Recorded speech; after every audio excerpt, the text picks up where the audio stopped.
Britain was both broke and broken after the Second World War. Some cities were still pockmarked with bomb damage, food supplies were tight, and life was dull for children who had never eaten anything so exotic as a banana. Subsequently, pop music in post-war 1950s Britain was a dreary affair. Bananas coming off of rationing and the creation of the first pop record chart marked my birthday in 1952. I was never a big fan of bananas, but like many others I would develop a passion for pop music and tracking the progress of my heroes' records, something which would become a keen interest in the next decade. By the mid-50s, the pop music charts comprised mainly novelty records, singers backed by orchestras singing schmaltzy ballads, saccharine sweet middle-of-the-road Doris Day songs, or ballads and white-bread versions of rock and roll covers sung by Pat Boone. But few British acts. Every act sounded and looked old. Even the rock and roller with the kiss curl, Bill Haley, was older than my dad. By the time I became aware of American rock and rollers, Buddy Holly and Eddie Cochran, thanks to my dad playing their music, they were already dead. Although relatives who were 7 or 10 years older than me liked those smooth, highly produced Elvis songs, to me they sounded like they belonged to another generation. In fact, when he appeared on BBC's Jukebox Jury in 1963, John Lennon said that Elvis's Devil in Disguise sounded like Bing Crosby. And it did.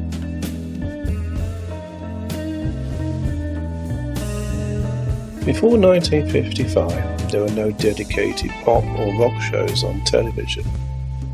Only limited airtime allotted to playing disc on BBC's live programme, and no pop radio, unless you were lucky to get a decent signal after 6 p.m.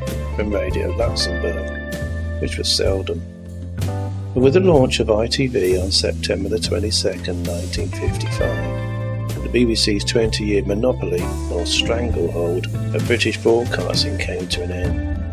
ITV comprised of 4 regionally specific companies. 6 franchises were awarded to London, the Midlands and the north of England, with separate franchises for weekdays and the weekends.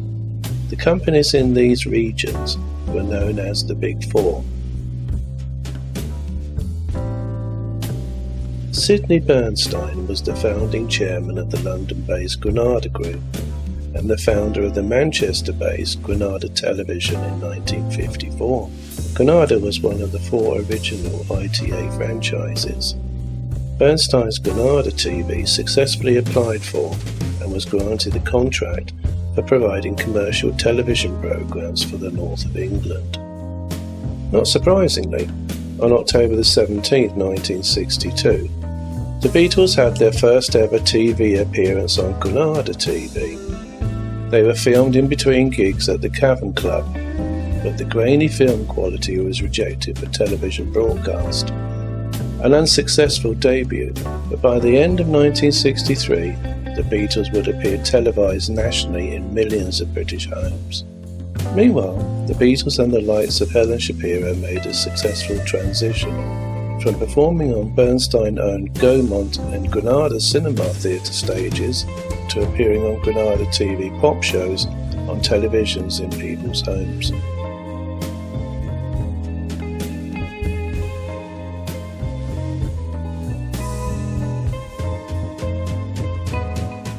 Lou Grade was Sidney Bernstein's arch-rival. Grade's interest in television production began in 1954, when in partnership he successfully bid for franchises in the newly created ITV network, which led to the creation of Associated Television, ATV.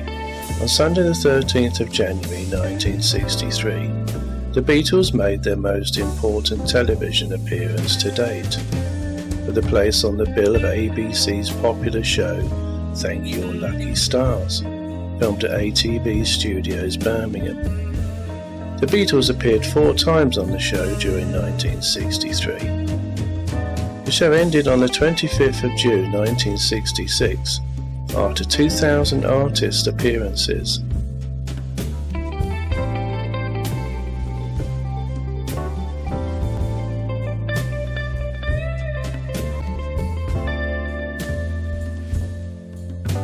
So who was Lou Grade? Baron Grade of Elstree, as he was later referred to, was born Louis Winogradsky, I can see why he changed his name, on the 25th of December 1906 in Tokmak, Ukraine, in the former Russian Empire. His parents, Olga and Isaac, who were Jewish, emigrated to England in 1912 to escape the pogroms of their native land. They settled in London's East End, where Isaac managed a movie theatre with Lou and his two brothers, Leslie and Bernard, who later took the name Bernard Delfont. Lou Grade and his brother Leslie Grade founded a talent agency in 1933 that grew into the largest in the UK, with partner Joe Collins, father of Joan and Jackie Collins. The agency eventually represented some of the biggest and most prestigious stars in British show business. Commercial television would bring with it a brash new style, which no one was more suited than Lou Grade, and soon his instinct for business and eye for talent would begin to reap large rewards. His brother Bernard, later Lord Delfont, also made his way into show business, later becoming the head of the music industry behemoth EMI. Lou Grade's own interest included Pye Records.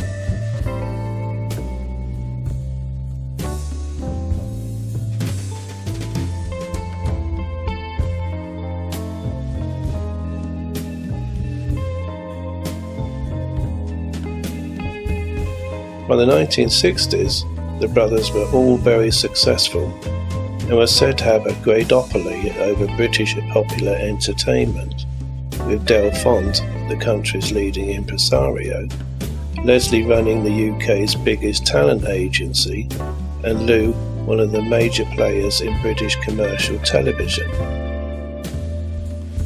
In 1945, Val Parnell took over as managing director of the Moss Empire's music hall and variety circuit, in charge of London's most well-known theatres, including the London Palladium, the Victoria Palace and the Theatre Royal, Drury Lane.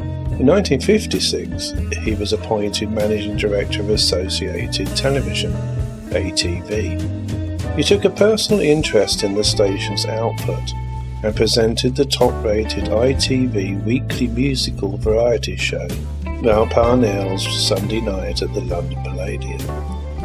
British stars on the show included Cliff Richard and the Shadows, Petula Clark, the Beatles and the Rolling Stones. Coincidentally, Lou Grade's ATV owned the London Palladium. The London Palladium and the Beatles' performance on Val Parnell's Sunday Night TV show would play a major role in providing the catalyst for Beatlemania. The show was broadcast by Lou Grade's ATV franchise into about 21 million homes. I remember watching the show snuggled up to my father on the sofa, both of us excited to see the Beatles perform.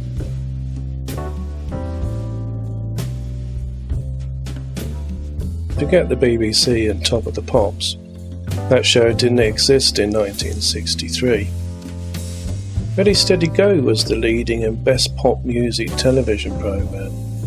It was broadcast every Friday evening from 9th of August 1963 until the 23rd of December 1966, and the weekend really did start here, to paraphrase the show's catchphrase.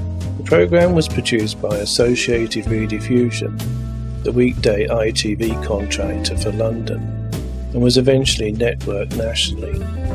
On the 4th of October, the Beatles performed 3 songs during their first of 3 appearances on Ready Steady Go. The Beatles mimed To Twist and Shout, I'll Get You and She Loves You, and were interviewed by Dusty Springfield and host Keith Fordyce. The episode was transmitted from 6:15 to 7 p.m.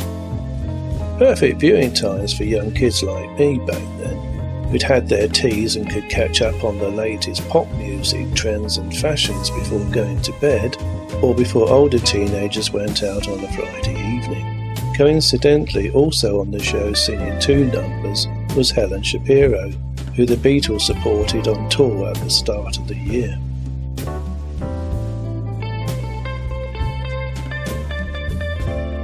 You could say that I, and thousands of other children and teenagers, owe their first glimpses of the Beatles performing in our homes in 1963, largely thanks to Jewish media moguls Sidney Bernstein and Luke Grade. The two were the main media infrastructure providers that formed the UK Jewish roots of Beatlemania.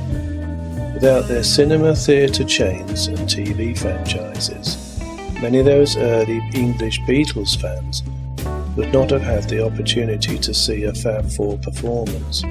In addition to these two media moguls, and at the top of the record manufacturing industry pyramid was Sir Joseph Lockwood, the then head of EMI, the Beatles' Parlophone record label's parent company.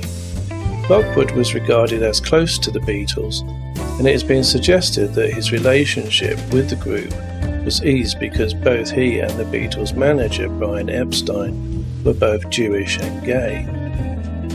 Of course, at the time, I didn't know the identity of the men who brought the Beatles into my home via records, radio, or best of all, television, which was far better than looking at static images of the Fabs in the pop press. Although the Beatles' own official fanzine, the Beatles Book Monthly, did fill the gap by providing an insight into what the boys were up to and how they came about, with stories of Hamburg and other articles written by Billy Shepherd, which didn't make much sense and weren't of interest to the young me. Needless to say, copies of the Beatles Book Monthly were snatched up by fans, eager to catch up on the latest Beatle news and new images of their idols. My father bought me a copy each month, from the first August 1963 edition until my adoration waned and my taste in music changed with adolescence. The outbreak of Beatlemania in Britain marked almost 7 years of the Beatles paying their dues playing live, which had gone through distinct stages of success at local, regional and national level, mirrored by TV appearances at regional and national level. It is by any measure a remarkable success story, a modern folk tale that has been retold by many different narrators until that folklore has become the official historical narrative. It was all part of a marketing plan masterminded by band manager Brian Epstein. It's something you're likely to hear as part of the Beatles' official rags to riches narrative. Epstein may have identified the need for the band to be rebranded and set new rules regarding stage clothes and image, but I don't believe for a minute that he masterminded the systematic marketing of the Beatles to an English audience in 1963. The process of ensuring that product, price, promotion and place were optimised would have required the right kind of people. People with more knowledge of the marketing process and its psychological impact on a naive young audience, more than the Liverpool-based record shop manager would know. Bringing about Beatlemania required perfect timing, an existing media infrastructure, that's a multimedia infrastructure, including television and theatres and advertising and magazines, and more than just a little help and experience from their media mogul friends.